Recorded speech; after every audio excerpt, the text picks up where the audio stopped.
کی تباہی ہوتی ہے اس کے بھی بہت ہی زیادہ اثرات ہوتے ہیں، اور ابھی ہم جو ہے وہ گزشتہ سال آنے والے سیلاب کے تباہ کن اثرات سے ہی باہر نہیں نکل سکے کہ اگر اور اس کے ساتھ ساتھ ہمیں ایک دوسری افریت کا سامنا کرنا پڑ گیا۔ اس کے ساتھ ساتھ یہ جو سیکیورٹی کا ایشو ہے، اس حوالے سے پاکستان تحریک انصاف کے جو رہنما ہیں فواد چودھری صاحب، انہوں نے ایک بہت ہی زبردست، اب میں اگر یہ کہوں کہ درست بات کی ہے تو یقینی طور پر یہ کہنا غلط نہیں ہوگا، کیونکہ یہ خبر آپ کو پتہ ہے کہ خبر تو پھیل جاتی ہے اور یہ جو پولیٹیکل لیڈرز ہیں ان تک بھی آ جاتی ہے بات کہ جناب جو حکومتی حلقے ہیں اور اداروں کے لیول پر اب اس بارے میں غور و فکر شروع ہو چکا ہے کہ پاکستان میں that is the high time to impose emergency. ٹھیک ہے جی، اور فواد چودھری صاحب نے اس بات کا ادراک کرتے ہوئے سوشل میڈیا پر ایک ٹویٹ کیا ہے، اور اس ٹویٹ کے اندر فواد چودھری صاحب نے اس بارے میں اشارہ بھی کیا ہے کہ حکومتی حلقوں میں سنجیدہ مشاورت کی خبر ملنے پر جو ہے انہوں نے جو رد عمل دیا اس پہ ان کا یہ کہنا ہے کہ اس سے سیکیورٹی کی صورتحال متاثر ہوگی، ایٹمی پروگرام پروپیگنڈے کا مرکز ہوگا اور ہماری آزادی محض رسمی ہوگی، کیونکہ یقینی طور پر اگر اس طرح کی صورتحال آتی ہے اور پوری دنیا کو اس بات کا اندازہ ہوتا ہے کہ جناب پاکستان کی اکنامک کنڈیشنز بہتر نہیں ہیں، تو پھر عالمی برادری کی طرف سے یہ سوال یقینی طور پر اٹھایا جائے گا کہ ایک کمزور اور خاص طور پر معاشی طور پر بدحال ملک کس طریقے سے اپنے نیوکلیئر ارسنلز کو جو ہے وہ پروٹیکٹیو رکھ سکتا ہے، اور پھر ایک نیا بارگیننگ جو ٹولز ہیں ان کو استعمال کیا جائے گا، آفرز کی جائیں گی کہ جناب اگر یہ آپ ڈسپوز آف کر دیں یا یہ آپ ہماری کسٹڈی میں دے دیں تو ہم آپ کے لون کو پے آف کر سکتے ہیں، لونز کو ڈیفر کر سکتے ہیں، آپ کو کچھ تھوڑی سی سہولیات دے سکتے ہیں۔ اس طرح کے جو لالی پاپس ہیں وہ ملنا تو یقینی طور پر ہے، لیکن سوال پھر وہی آ جائے گا کہ کیا ہم اس پوزیشن میں ہیں، کیونکہ ایک جانب ہمارا درینہ دشمن موجود ہے جو اس تاڑ میں ہر وقت بیٹھا ہوتا ہے کہ یار کس وقت ہمیں موقع ملے اور ہم پاکستان کے اندر ڈیسٹیبلائزیشن کے پروسیس کو تیز کریں۔ دوسری جانب ہمارے پاس جس طرح کہ میں نے آپ کو بتایا ایک افریت ہے جو منہ کھول کے کھڑی ہے اور ہر روز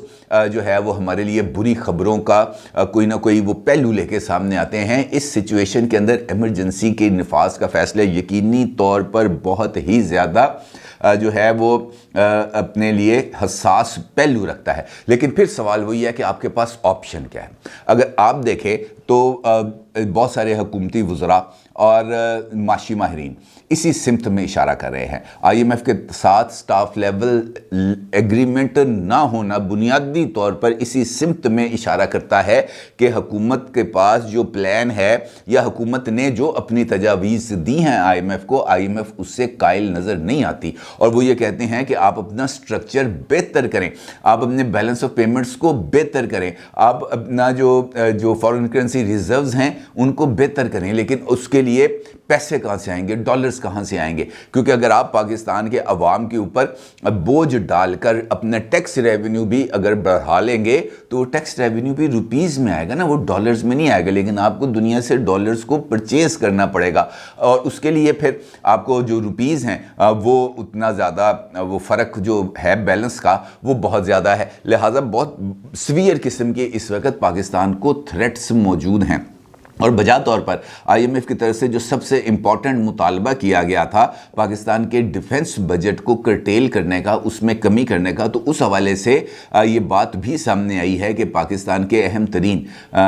دفاعی اداروں کی طرف سے اس بات پر رسمی طور پر آمادگی ظاہر کی گئی ہے کہ جناب اگر معاشی صورتحال میں ہمیں کوئی قربانی دینا پڑتی ہے تو ہم وہ قربانی دینے کے لیے تیار ہیں، لیکن اصل پہلو وہی آ جاتا ہے کہ انتخابات،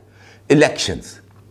کیونکہ جو مطالبہ ہے اس وقت وہ یہی ہے، دو صوبوں کی اسمبلیوں کو تحلیل کر کے یہی ایک مطالبہ ہے جو بار بار کیا جا رہا ہے، بلکہ اس حوالے سے کل لاہور ہائی کورٹ کا ایک ڈیسیژن بھی آیا ہے جس کے اندر الیکشن کمیشن سے یہ بات کہی گئی ہے کہ وہ گورنر پنجاب کے ساتھ مشاورت کے ذریعے جو انتخابات ہے اس کی تاریخ کا تعین کریں۔ البتہ اس فیصلے کا ایک امپورٹنٹ پہلو یہ بھی ہے کہ ہائی کورٹ نے گورنر پنجاب کا جو موقف ہے اس کی انہوں نے تائید کی ہے، کیونکہ گورنر پنجاب نے یہ سٹینڈ لیا تھا کہ جناب جو چیف منسٹر ہے اس نے ایڈوائس دی، میں نے اس ایڈوائس کو ایکسیپٹ نہیں کیا، اور اس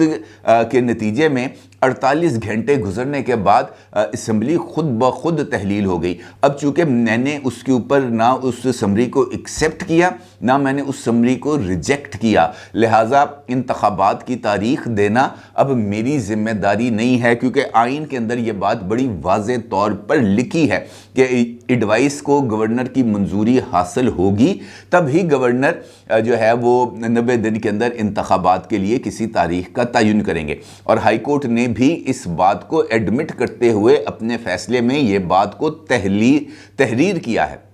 کہ جناب یہ آئین کے اندر یہ ابہام موجود ہے کہ اگر گورنر صاحب اس کی منظوری نہیں دیں گے تو پھر الیکشنز کی تاریخ کا تعین کون کرے گا۔ انہوں نے کہا جناب یہ ابہام موجود ہے، اس کا مطلب یہ ہے کہ گورنر صاحب نے اپنی جو صحیح آئینی پوزیشن ہے وہ لی تھی اور ہائی کورٹ نے اس کی توثیق بھی کر دی۔ اب ہائی کورٹ نے یہ کہہ دیا کہ جناب الیکشن کمیشن گورنر صاحب کے ساتھ مشاورت کرے اور انتخابات کی تاریخ دے دے۔ اب یہ گورنر صاحب ہیں جنہوں نے ان کو بتانا ہے کہ جناب یہ الیکشنز کے لیے ماحول ہے یا الیکشنز کے لیے ماحول نہیں ہے۔ اور سب سے امپورٹنٹ بات ہے پیسے۔ انتخابات اگر آپ نے کرانے ہیں تو اس کے لیے آپ کو پیسے چاہیے۔ الیکشن کمیشن آف پاکستان نے یہ جو 2 صوبوں میں انتخابات کرانے ہیں اور اس کے ساتھ جو ضمنی الیکشن کرانے ہیں اس کے لیے میرے خیال کے مطابق تقریباً 20 ارب روپے کا گورنمنٹ آف پاکستان سے مطالبہ کیا کہ جناب ہمیں آپ الیکشنز کرانے کے لیے 20 ارب روپے دیں۔ اب حکومت کہتی ہے جناب بس ہی کتوں دئیے،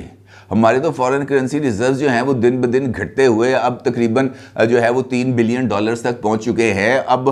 ہمارے پاس تو گنجائش ہی نہیں ہے۔ میں آپ سے یہی کہہ رہا ہوں کہ گنجائش ہی نہیں بن رہی تو پھر کس طریقے سے پاکستان کو سیاسی عدم استحکام کا شکار کیا جا سکتا ہے۔ اس وقت سب سے امپورٹنٹ بات ہے معاشی استحکام، اور معاشی استحکام آئے گا اس مرتبہ اب غریب کا خون نہیں نچوڑا جائے گا، کیونکہ اب اگر غریب کا عام آدمی کا خون کو نچوڑا جائے گا تو پھر معاشی استحکام نہیں آئے گا۔ اب تو طاقتوروں کو اپنی قربانی دینی پڑے گی، اب طاقتوروں کو اپنے خزانوں کو خالی کرنا پڑے گا، اب طاقتوروں کو سامنے آ کر اس برڈن کو شیئر کرنا پڑے گا، ادروائز لوگوں کے پاس تو اب سکت ہی نہیں رہے گی۔ آپ کہتے ہیں جناب بجلی کی جو ہے وہ ہم کوارٹرلی ایڈجسٹمنٹس کریں گے، IMF کو ہم نے فارمولہ دے دیا ہے اور اس کے نتیجے میں یہ جو بلز ہیں بجلی کے بل کوارٹرلی ایڈجسٹمنٹ میں 18 روپے سے بڑھ کر 23 روپے ہو جائیں گے۔ تو بھائی وہ غریب آدمی کیوں دے جو 300 یونٹ 200 یونٹ استعمال کر رہا ہے یا 400 یونٹ استعمال کر رہا ہے، اس کے اوپر تو یہ بوجھ، جس کے گھر میں 8 AC چلتے ہیں، جن کے باتھ روموں میں بھی AC لگا ہوا ہے، وہ تو نہاتے ہوئے بھی AC چلاتے ہیں، تو بل تو وہ دیں، بوجھ تو ان پہ ڈلنا چاہیے۔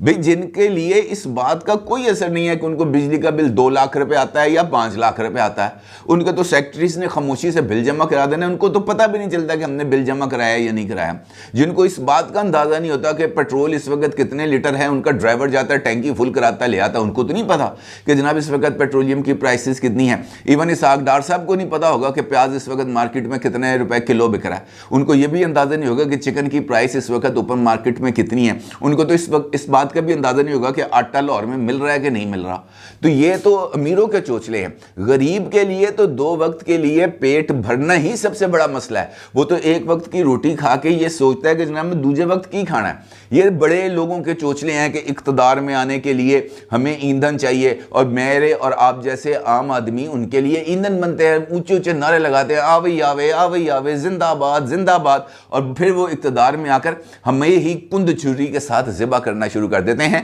اور that is the high time. میں آپ سے بار بار اسی بات کی گزارش کر رہا ہوں کہ اس وقت جو ریاست ہے وہ بچانا سب سے امپورٹنٹ ہے۔ ریاست بچے گی تو سیاست بچے گی، ریاست ہوگی تو اس کے بعد اقتدار کے لیے آپ ڈرٹی گیمز کھیل سکتے ہیں،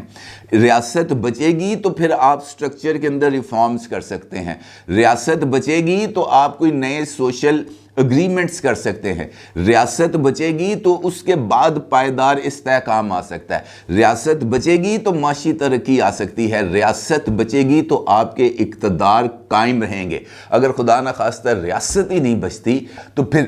عمران خان صاحب قائد وزیر اعظم بنیں گے، شہباز شریف صاحب قائد وزیر اعظم بنیں گے، مریم نواز کون سی وزیر اعظم بنے گی، نواز شریف کون سے وزیر اعظم بنیں گے، پھر کوئی وزیر اعظم نہیں بنے گا۔ لہٰذا یہ وہ موقع نہیں ہے جہاں پر بیٹھ کر ایک دوسرے کے جو ہے وہ گریبان پکڑے جائیں. یہ وہ موقع ہے جب آگے بڑھ کر ساتھ دینے کی ضرورت ہے, اور پاکستانی عوام کو اس بات کا وٹنس ہونا چاہیے کہ کون ریاست کے لیے قربانی دینے کے لیے آگے بڑھ رہا ہے اور کون ریاست کو بچانے کے لیے اپنا رول پلے کر رہا ہے. اور میں یہ سمجھتا ہوں کہ اگر پاکستان کو بچانے کے لیے, اگر ریاست کو بچانے کے لیے, اگر پاکستان کی پائیدار ترقی کے لیے, اگر پاکستان کے معاشی استحکام کے لیے ایمرجنسی سے بڑھ کر بھی کچھ کیا جا سکتا ہے تو وہ کر دینا چاہیے. That is the high time. یہی وہ وقت ہے جہاں پر سب کو اپنے اپنے حصے کی قربانی دینی ہے. کسی کو اقتدار کی قربانی دینی ہے, کسی کو اپنے خزانوں میں سے کچھ جو ہے وہ ٹکڑے نکال کر سرکار کے خزانے میں جمع کرانے ہیں, اور سرکار کو بھی اپنے بوجھ کو کم کرنا ہے, اپنے اخراجات کو کم کرنا ہے. یہ وزراء کی اور معاونین خصوصی کی جو فوج بھرتی کی ہوئی ہے اس کو کم کرنا ہے, تاکہ سب سے پہلے آپ عملی نمونہ دیں گے تبھی بچے گا. ادروائز معاشی ایمرجنسی لگائیں, مارشل لا لگائیں, جو مرضی کر دیں, میرا نہیں خیال اس کا کوئی فائدہ ہوگا. ہاں یہ ضرور ہے کہ سب اگر اپنے حصے کا بوجھ اٹھائیں گے تب بھی آگے بڑھے گا, اور اس کے لیے سب کو اپنی سٹیٹڈ پوزیشن سے ایک قدم پیچھے ہٹنا پڑے گا. اپنی رائے کا ضرور اظہار کیجیے گا. آپ کو بہت شکریہ. اللہ حافظ.